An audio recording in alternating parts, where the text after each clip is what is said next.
situation is like that. The atrocities on minorities in BJP ruled states are అనకుండా అతనికి తెలిసిన హిందుత్వ సంస్థకి సంబంధించినటువంటి వ్యక్తికి ఎవరో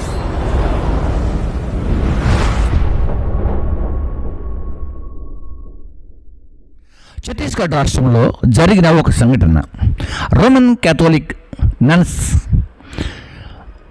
ఛత్తీస్గఢ్ రాష్ట్రం నుండి అక్కడ ఉన్నటువంటి ఇద్దరు ఆడపిల్లలతో వారు నర్సింగ్ ట్రైనింగ్ కొరకు ఆగ్రాకు తీసుకువెళ్తూ ఉంటే ఇది రైల్వే స్టేషన్లో జరిగినటువంటి సంఘటన.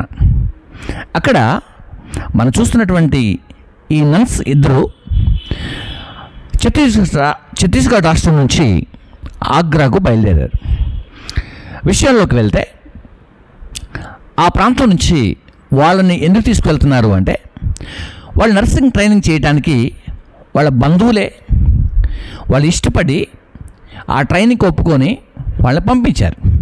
సో వాళ్ళిద్దరిని కూడా తీసుకొని ఆగ్రాకు బయలుదేరుతున్నప్పుడు ఇది రైల్వే స్టేషన్లో జరిగినటువంటి సంఘటన. ఆ స్థలంలో ఆ పిల్లలిద్దరూ కూర్చున్నటువంటి ప్లేస్కి ఒక వ్యక్తి, గుర్తు తెలియని వ్యక్తి వచ్చి, మీరు ఎక్కడికి వెళ్తున్నారు, మీ టికెట్స్ ఎక్కడ ఉన్నాయని అడిగినప్పుడు వాళ్ళు మా దగ్గర టికెట్స్ లేవు, నర్స్ దగ్గర ఉన్నాయని చెప్పి వాళ్ళు వివరించేసరికి అతను మరికొంతమందికి చేసి వాళ్ళని పిలిచి వీళ్ళు ఈ పిల్లల్ని అపహరిస్తున్నారు, లేక వీళ్ళు మత మార్పిడి చేస్తున్నారు, ఈ పిల్లల్ని ఎక్కడికో తీసుకువెళ్తున్నారు అంటూ వాళ్ళని అరెస్టు చేయడం జరిగింది. వీళ్ళు కేరళకు చెందినటువంటి రోమన్ క్యాథోలిక్ నన్స్. సో ఇప్పుడు జరుగుతున్నటువంటి ఈ యొక్క పరిణామంలో మనకి ప్రొఫెసర్ రమేష్ గారు ఒక విషయాన్ని తెలియజేస్తున్నారు. ఆ విషయాన్ని విన్న తర్వాత కొన్ని విషయాలు మనము మాట్లాడుకుందాం. ముందుగా హాస్పిటల్లో జాబ్లు ఇస్తారనమాట, నర్సింగ్ ట్రైనింగ్ ఇచ్చాయి. అలాగే నర్సింగ్ ట్రైనింగ్ ఇవ్వటానికి ఈ కేరళకి సంబంధించినటువంటి ఇద్దరు నన్స్ ఇద్దరు ముగ్గురు ఆడపిల్లల్ని తీసుకొని ఆగ్రాకి వెళ్తున్నారు నర్సింగ్ ట్రైనింగ్ ఇప్పిస్తామని. ఆగ్రాకి ఇప్పుడు వాళ్ళు రైల్వే స్టేషన్లో నిలబడ్డప్పుడు టీసీనో ఎవరో వచ్చి ఆ పిల్లల దగ్గరికి వచ్చి నీ టికెట్ చూపించమ్మా అన్నారట. వాళ్ళు అన్నారట మా టికెట్లు వాళ్ళ దగ్గర ఉన్నాయని నర్సులు చూపించాడట ఆ పిల్లలు. వెంటనే అతను ఈ నర్సుల దగ్గరికి వచ్చి టికెట్ చూపించమనకుండా అతనికి తెలిసిన హిందుత్వ సంస్థకి సంబంధించినటువంటి వ్యక్తికి ఎవరో రైట్ చూసారు కదా. సో ఇక్కడ ఈ విషయంలో రాహుల్ గాంధీ గారు అలాగే కేరళ మంత్రులందరూ కూడా ధర్నా చేస్తున్నారు. విషయం ఏంటంటే అక్కడ జరిగింది ఏ పొరపాటు లేదు, అక్కడ ఏ అన్యాయం జరగలేదు, అక్కడ ఏ మత మార్పిడి జరగలేదు.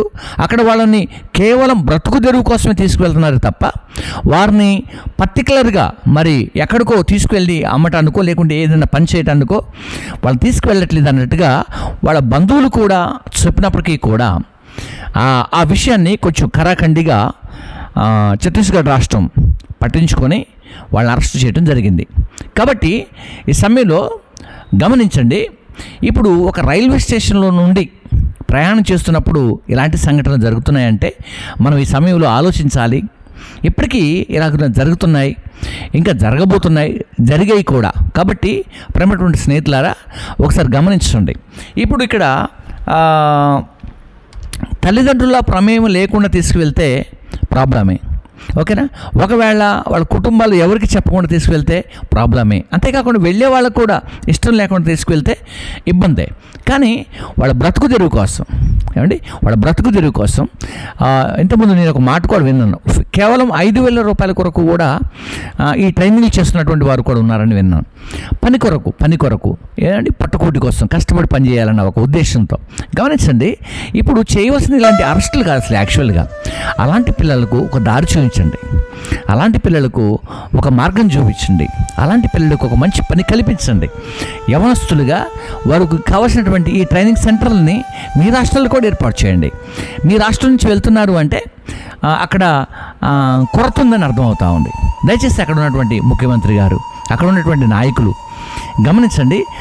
అలాంటి పిల్లల కొరకు ఏ సోర్స్ లేనటువంటి పిల్లల కొరకు వారికి ఒక ఉపాధిని కల్పించండి, వారికి మంచి చదువుని నేర్పించండి, మంచి ట్రైనింగ్స్ ఇప్పించండి. అప్పుడు వారు మరొక ప్రాంతానికి వెళ్ళాల్సిన అవసరం లేదు. కాబట్టి నర్స్ విషయంలో దయచేసి ఛత్తీస్గఢ్ రాష్ట్రం ఆలోచన చేయాలని నేను మనసారా కోరుకుంటున్నాను. అక్కడ ఉన్నటువంటి మంత్రులకి, అలాగే మరి హిందూ సంస్థలైనటువంటి వారికి కూడా నేను హృదయపూర్వకమైన శుభాలు తెలియజేస్తూ వారికి కూడా పర్టికులర్గా ఈ విషయాన్ని గుర్తు చేస్తున్నాను. నేను దయచేసి గమనించండి, క్రైస్తవులు సహాయం చేయాలని ఇష్టపడతారు. అంతేకాకుండా వారికి ఒక ఉపాధి కల్పించాలని దేవుని ప్రేమను బట్టి చేస్తూ ఉంటారు. ఒకవేళ మీకు అది నచ్చకపోతే మన రాష్ట్రాల్లోనే, మీరున్నటువంటి రాష్ట్రంలోనే వారికి ఉపాధి కల్పిస్తే వాళ్ళు ఎక్కడికి వెళ్ళరు. కాబట్టి వారి బంధువుల యొక్క ఉద్దేశం తెలుసుకోండి. అంతేకాకుండా వాళ్ళు తల్లిదండ్రులు కనుక ఏ విషయంలో కూడా మేము ఒప్పుకొనే పంపించామని చెప్పేసి వాళ్ళు న్యూస్ కూడా ఇచ్చారు. కాబట్టి ఈ విషయంలో మరి కేరళ మంత్రులందరూ కూడా ధర్నా చేస్తున్నారు. మీ అందరి కోసం ఆ వీడియో చూపిస్తాను నేను. చూద్దాం ఇప్పుడు. That is a trafficking, and initially they told it is they are taking for conversion. It was totally false. They already told the police that this is only legally we are taking it up. We have permission for the parents, but the police didn't hear. The situation is like that. The atrocities on minorities in BJP ruled states are increasing day by day. This is not an isolated case. In Odisha, చూస్తారు కదా. కాబట్టి ఇది నిజంగా పర్టికులర్గా అలాంటి అన్యాయం చేయటానికో ఏదో ఇంకా మరి కన్వర్షన్ బిల్ అక్కడ ఉందన్నారు. సో అలాంటి చేయడానికి వెళ్తూ ఉంటే ఇవి జరిగితే మంచిదే. కానీ వారికి పట్టుకోటి కోసం, కడుపు కొరకు వాళ్ళు సంపాదించుకోవడానికి ట్రైనింగ్ చేసి మంచిగా బ్రతకాలని ఒక ఉద్దేశంతో ఆ పిల్లలు వెళ్తూ ఉంటే, తల్లిదండ్రులు పంపిస్తుంటే ఇలాంటి చేయడం అనేది కూడా ఒకసారి హిందూ సంస్థలు కూడా ఆలోచించేయాలి. సో అలాగా ఆలోచించేస్తారని కోరుకుంటూ ఈ నా మాటలు ముగిస్తున్నాను. May God bless you. అందరికీ కూడా శుభాలు కలుగును గాక. ఆమేన్.